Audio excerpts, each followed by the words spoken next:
You sit down to start something important, and suddenly your energy disappears. Not sleepy, not distracted, just heavy. You call it laziness.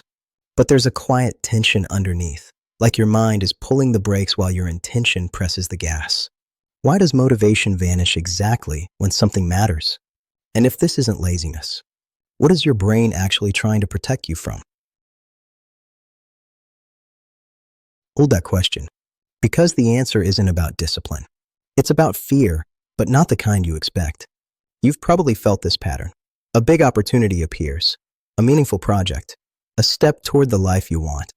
And right when action is required, you scroll. You reorganize your desk. You suddenly feel exhausted. It's strangely selective. You can binge watch for hours, but 10 minutes toward your goal feels unbearable. That contradiction creates shame. You start narrating your identity. I'm lazy. I lack drive.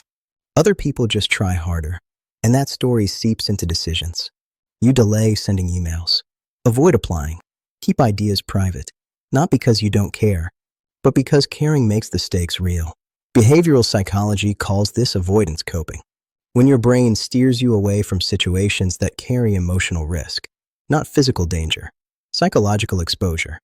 Your sense of self is suddenly on the line, and your nervous system treats that like a threat. So procrastination becomes a shield. You experience it as laziness.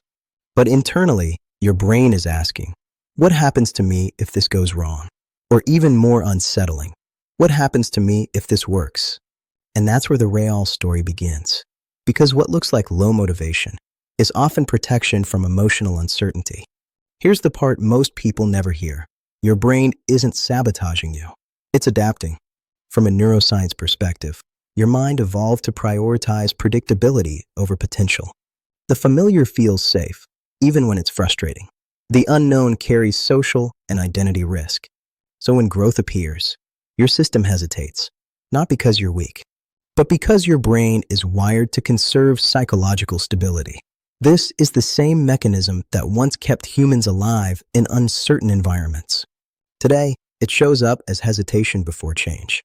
So that lazy feeling, it's an ancient safety response wearing modern clothes.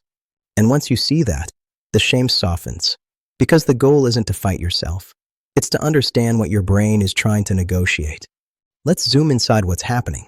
When you approach a meaningful action, two systems activate. Your prefrontal cortex, the planner, and your limbic system, the emotional alarm. The planner says, this matters. Let's do it. The alarm asks, what if this threatens belonging, status, or identity? If uncertainty feels high, the alarm wins. And your brain reduces discomfort the fastest way it knows, avoidance. Think of it like a smoke detector that's slightly too sensitive. It doesn't wait for fire. It reacts to burnt toast. That's your nervous system around growth. Here's a simple mental model, the growth thermostat. Every person has an internal comfort temperature for change.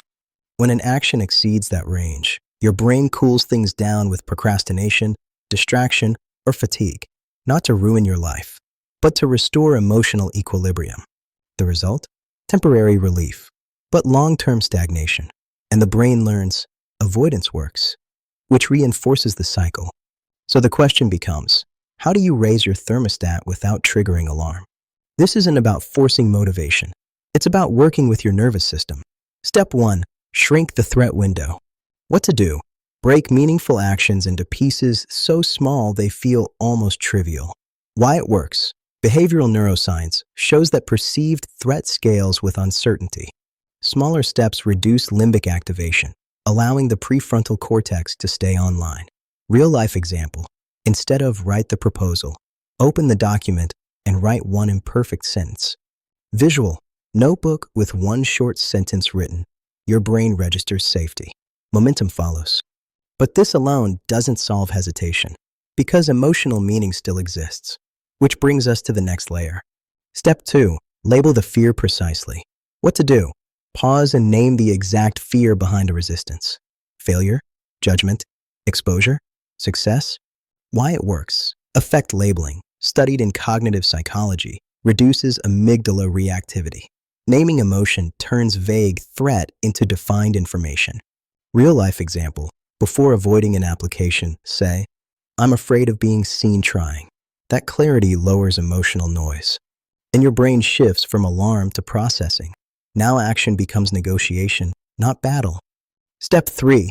Redefine failure as feedback. What to do? Treat outcomes as data, not verdicts on identity.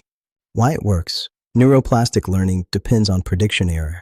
When mistakes are framed as information, dopamine systems stay engaged instead of shutting down under shame. Real life example. If a pitch fails, write, what specifically didn't land? You train your brain to associate effort with learning, not threat. And avoidance loses its reward. Step 4. Build micro-exposure to discomfort. What to do? Intentionally take small actions that trigger mild uncertainty. Why it works? Exposure principles from behavioral therapy show that gradual contact with feared stimuli recalibrates the nervous system's threat threshold.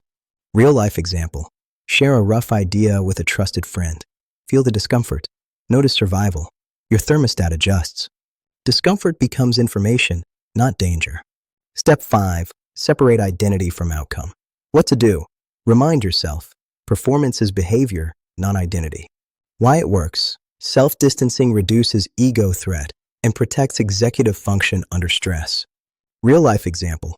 Instead of I failed, say, that attempt didn't work. Subtle language. Massive neurological difference.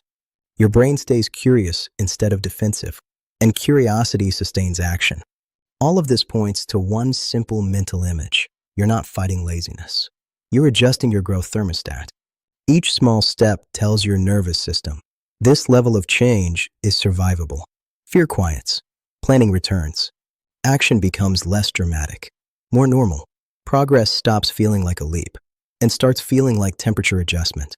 The system that once blocked you now becomes the system that carries you forward, not by force, by familiarity. If you've been calling yourself lazy, pause and look again. That resistance may be your brain protecting a version of you that once needed safety, not a flaw, a signal. Growth isn't about overpowering fear. It's about teaching your nervous system that expansion doesn't equal danger. And that lesson happens quietly, one tolerable step at a time. So the next moment hesitation appears. Don't ask, what's wrong with me? Ask, what am I afraid might change? Because inside that question is the doorway your brain has been guarding. And on the other side is not a different person, just a wider version of you, learning that it's safe to move,